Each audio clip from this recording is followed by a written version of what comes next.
Toto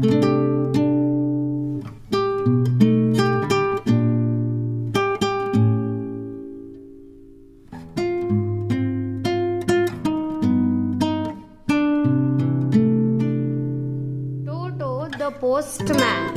One day, a postman came with the mail. I want to be a postman. Do you have any letters to deliver? Toto Cat asked the postman. Why don't you write the letters first? Then you may deliver them, suggested the postman. Toto was too lazy to write the letters, so he waited till the postman went up the lane to take a letter for Mr. Fox. ಒಂದು ದಿನ post man ಪತ್ರಗಳೊಂದಿಗೆ ಬರ್ತಾ ಇದ್ದ.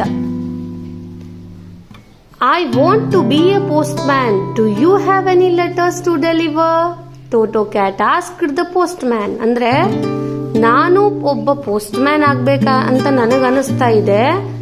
ನಿನ್ನ ಹತ್ರ ಯಾವ್ದಾದ್ರೂ letters ಇದಾವ ತಲುಪಿಸ್ಲಿಕ್ಕೆ ಅಂತ ಹೇಳಿ ಟೋಟೋ ಕ್ಯಾಟ್ ಯಾರಿಗೆ ಕೇಳುತ್ತೆ? ದ ಪೋಸ್ಟ್ ಮ್ಯಾನ್ಗೆ ಕೇಳುತ್ತೆ. Why don't you write the letters first, then you may deliver them. ನೀನು ಮೊದಲು ಪತ್ರಗಳನ್ನ ಯಾಕೆ ಬರೆಯೋದನ್ನ ಕಲಿಬಾರ್ದು, ನಂತರ ನೀನು ಪತ್ರಗಳನ್ನ ತಲುಪಿಸೋ ಕೆಲಸ ಮಾಡು, suggested the postman. Postman ಆ ರೀತಿ ಅದಕ್ಕೆ ಸಲಹೆಯನ್ನ ಕೊಡ್ತಾರೆ. Toto was too lazy to write the letters. Toto ಬಹಳಷ್ಟು ಸೋಂಬೇರಿ, ಅವನಿಗೆ ಲೆಟರ್ಸ್ ಗಳನ್ನ ಬರೆಯೋದಕ್ಕೆ ಬಹಳಷ್ಟು ಆಲಸ್ಯ. So he waited till the postman went up the lane to take a letter for Mr. Fox. ಅದಕ್ಕೆ ಅದು ಏನ್ ನಿರ್ಧಾರ ಮಾಡುತ್ತೆ? ಪೋಸ್ಟ್ ಮ್ಯಾನ್ ಇಲ್ದಾಗ ನಾನು ಅವನ ಸ್ಯಾಕ್ನಿಂದ ಪತ್ರಗಳನ್ನ ತೆಗೆದುಕೊಂಡು ತಲುಪಿಸಿದ್ರಾಯ್ತು.